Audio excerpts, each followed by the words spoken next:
मैं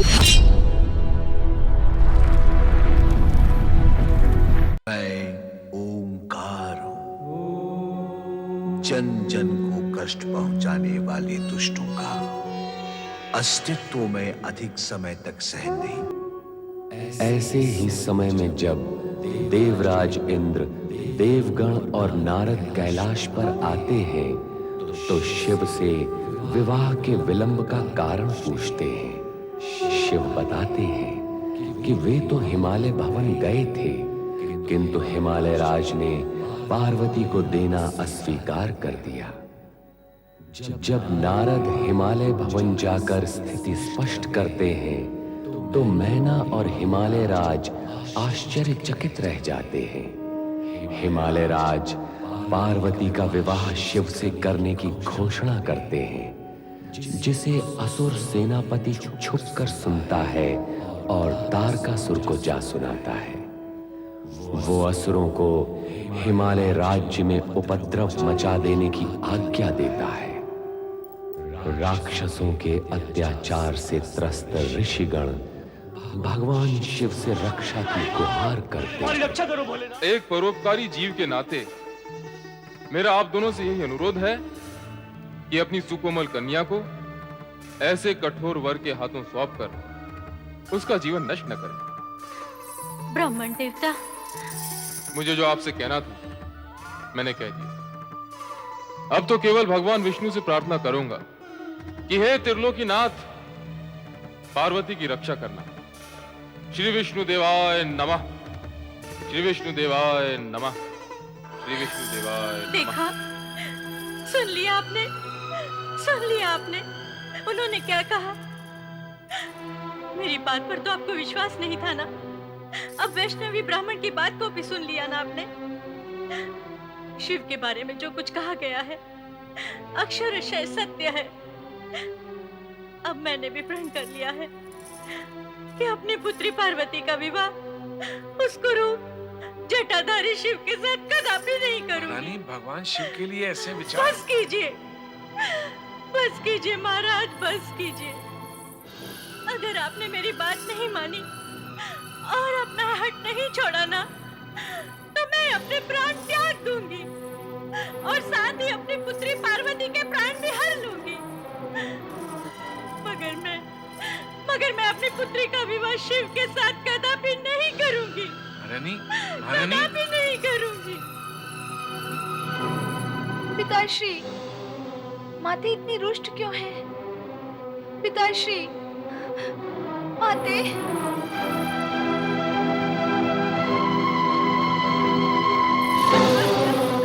माते, वो तो माते, माते।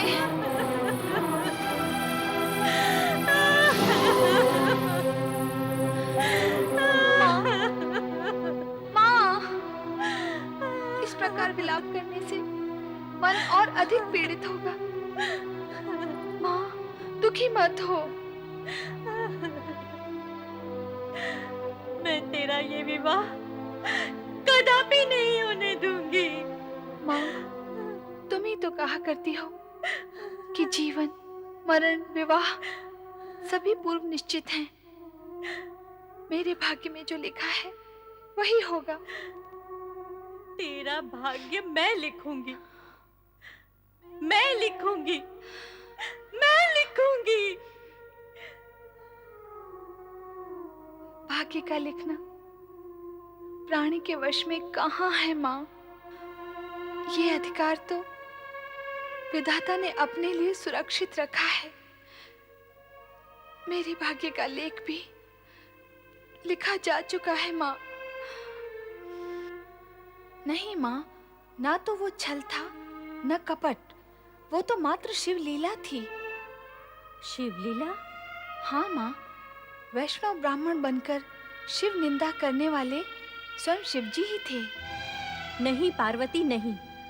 मैं उसे अपना जामाता नहीं बना सकती, जो मुझ पर अत्याचार करके आनंद लेता हो, जो मुझे रुलाकर हंसता हो, जो मुझे दुखी करके सुख पाता हो। पहले उसने तुझे तपस्या की अग्नि में झोंक दिया, अनेक प्रकार से मेरी और तुम्हारी परीक्षाएं ली, और अब मुझे ही सता रहा है। उसने सत्य ही कहा था कि शिव जैसा विचित्र वेशधारी संपूर्ण जगत में हो ही नहीं सकता। माँ, पुत्री, माँ की मंत्रणा सुन और विचार कर। अरे, जो विवाह के पूर्व ऐसा व्यवहार कर रहा है, वो विवाह के पश्चात अवश्य दुर्व्यवहार करेगा। फिर क्या कर सकेंगे हम? मैं देखती आंखों से तुझे उस वैरागी के गले से नहीं बांधूंगी। ये मेरा निर्णय अटल है। हाँ।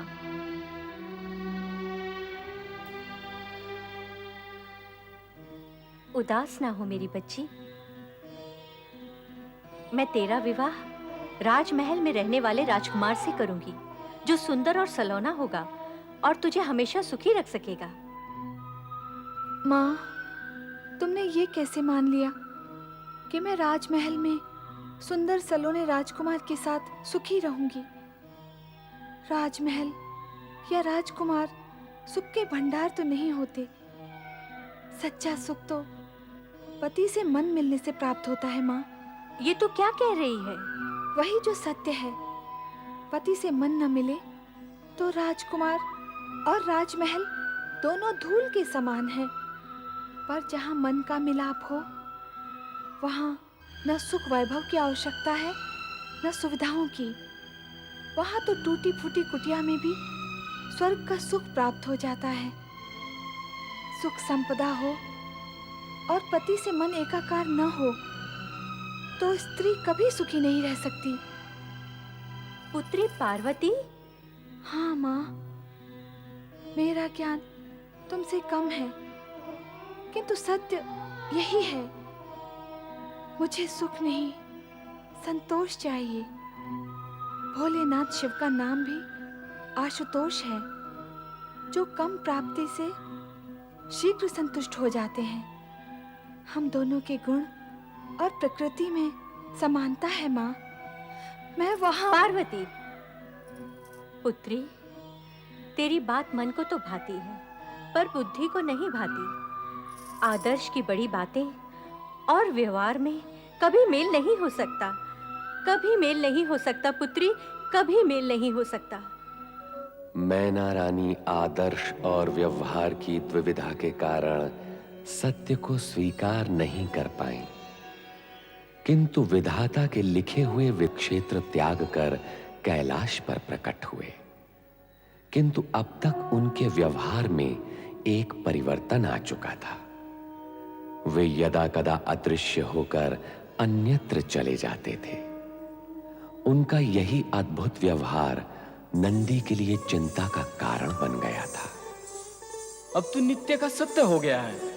नित्य का सत्य वह क्या होता है? वही सत्य जो नित्य होता है। भोलेनाथ बार बार अदृश्य हो जाते हैं। कहाँ जाते हैं, क्यों जाते हैं, ये कोई नहीं जानता। क्या तुम जानती हो? भोलेनाथ के परम सेवक और वाहन होके नित्य होने वाले सत्य को जब आप नहीं जानते, तो भला मैं कैसे जानूंगी? पर एक सत्य मैं जानता हूँ। कहोगे तो हम सब जान लेंगे। भोलेनाथ जब से हिमगिरी पर्वत से लौटे हैं, वे गंभीर नहीं रहते, सदा प्रसन्न मुद्रा में रहते हैं। ये तो बड़ी प्रसन्नता की बात है। चिंता की बात तो तब थी जब वे गंभीर थे। पर मेरी बुद्धि कहती है ये परिवर्तन भी उनकी लीला का ही कोई अंग है। ओम नमः शिवाय, ओम नमः शिवाय। आप सब श्रेष्ठ जनों का कैलाश पर स्वागत है। नंदी, स्वागत तो तुम कर रहे हो, किंतु जिन महेश्वर ने हमें यहाँ बुलाया वे स्वयं कहाँ हैं? इसका ज्ञान तो मुझे भी नहीं है महादेवी। स्वामी, ये कैसी शिवलीला है? हमें यहाँ आने का संदेश भिजवाकर स्वयं भोलेनाथ ही यहाँ नहीं है। देवी, भोलेनाथ तो कहाँ नहीं है, वे तो सर्वत्र है। मैं भी तो प्रकृति के नियमों से बंधा हुआ हूँ, इसलिए ये आवश्यक है। आप प्रकृति के नियमों का पालन अवश्य करें भोलेनाथ, किंतु शिव पार्वती विवाह के बारे में भी अवश्य सोचें, जिसमें विलंब होने के कारण समस्त देवगण ही नहीं संपूर्ण जगत विकल, व्यग्र और चिंतित है। विवाह अर्थात मैना रानी की स्वीकृति, विलंब के मूल में कारण वे ही हैं। मैना रानी के कारण विलंब हो रहा है भोलेनाथ? हाँ देवी, हमारे प्रति उनके मन में व्याप्त शंकाएं व कुशंकाएं अभी समाप्त नहीं हुई। इसका अर्थ यह है कि वे हमें पार्वती के पति व अपने जामाता के रूप में स्वीकार करने के लिए तैयार नहीं हैं। जब तक ये स्थिति बनी रहेगी, परीक्षा का क्रम भी चलता ही रहेगा। भोलेश्वर, आपने हमारा स्मरण किया, हम आए। क्या आज्ञा है हमारे लिए? हाँ, आपको इसलिए स्मरण किया था कि आप कोप भवन में बैठी मैना रानी को आश्वासन देकर हिमालय राज की ओर से विवाह की तैयारियां आरंभ करें।